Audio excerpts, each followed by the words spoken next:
ভয়াবহ এক বিমান দুর্ঘটনা কবলে পড়ল ভারত এয়ার ইন্ডিয়া। গুজরাটের মেঘানীনগরে যাত্রীবাহী বিমান বিধ্বস্ত হয়েছে। লন্ডনের উদ্দেশ্যে যাত্রা করা সেই বিমানটিতে 2 শতাধিক যাত্রী থাকার কথা নিশ্চিত করেছে কর্তৃপক্ষ। পুরোদমে উদ্ধার কাজে নেমেছে সংশ্লিষ্ট বিমান বাহিনী। তবে ঘটনার ভয়াবহতা এতটাই যে জীবিত উদ্ধারের আশা খুব কম বলে জানাচ্ছেন উদ্ধারকারীরা। ভারতীয় গণমাধ্যমগুলো বলছে 2 শতাধিক যাত্রী ক্রু নিয়ে বিধ্বস্ত হয়েছে এয়ার ইন্ডিয়া যাত্রীবাহী এক বিমান। আহমেদাবাদের বিমানবন্দর থেকে উড্ডয়নের কিছুক্ষণ পরে দুর্ঘটনার কবলে পড়ে বিমানটি বিধ্বস্ত হয় লোকালয়ে। এমনকি উড্ডয়নের খুব বেশি উঁচু উঠতে পারেনি বিমানটি। ভেঙে পড়ার 1 মিনিট আগে মেডে কল আসে বিমানটি থেকে। এয়ার ইন্ডিয়া বলছে বিধ্বস্ত বিমানটি বোয়িং সংস্থার B787 ড্রিমলাইনার। এ ধরনের একটি বিমান সর্বোচ্চ 290 থেকে 300 জন যাত্রী থাকতে পারে। AI-171 নম্বরে এই বিমানটি দুপুর 1:30 মিনিটে আহমেদাবাদ বিমানবন্দর থেকে উড়ে যায়। সন্ধ্যা নাগাদ লন্ডনের গার্ডইউড বিমানবন্দরে অবতরণের কথা ছিল।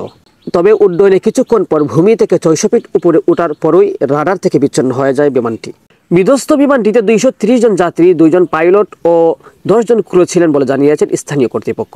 এয়ার ইন্ডিয়া বলছে বিধ্বস্ত বিমানটিতে 169 জনই ভারতীয় নাগরিক, 53 জন ব্রিটিশ নাগরিকও ছিলেন সেখানে। বাকিদের মধ্যে 1 জন কানাডিয়ান ও 7 জন পর্তুগালের নাগরিক থাকার কথা জানিয়েছে এয়ার ইন্ডিয়া। ওরার কিছুক্ষণের মধ্যেই লোকালয়ের মধ্যে বিমানটি ভেঙে পড়ে। এরপরে বিমানঘাটিতে আগুন ধরে যায়, চারপাশে ঢেকে যায় কালো ধোঁয়া। বিমানটি ভেঙে পড়ার পরেই উদ্ধার কাজে নেমে আসে মোদি রাজ্যের প্রশাসন। হতাহতদের উদ্ধার করে নেওয়া হয়েছে স্থানীয় হাসপাতালগুলোতে। আশেপাশে সমস্ত রাস্তা বন্ধ রাখা হয়েছে। বিমান দুর্ঘটনা তৎপর হয়ে উঠেছে ভারতের কেন্দ্রীয় সরকার। গুজরাটের মুখ্যমন্ত্রীর সাথে দুর্ঘটনার সব বিষয়ে সমন্বয় করেছেন কেন্দ্রীয় স্বরাষ্ট্রমন্ত্রী অমিত শাহ। প্রয়োজনীয় সব সহায়তা আশ্বাস দিয়েছেন তিনি। এমনকি যুদ্ধকালীন তৎপরতার মতোই যুদ্ধ কাজ চালানোর ঘোষণা দিয়েছেন সরকার। দুর্ঘটনার স্থলে আশেপাশে স্থাপন করা হয়েছে গ্রিন করিডোর। শেখ সাদি, BDS নিউজ।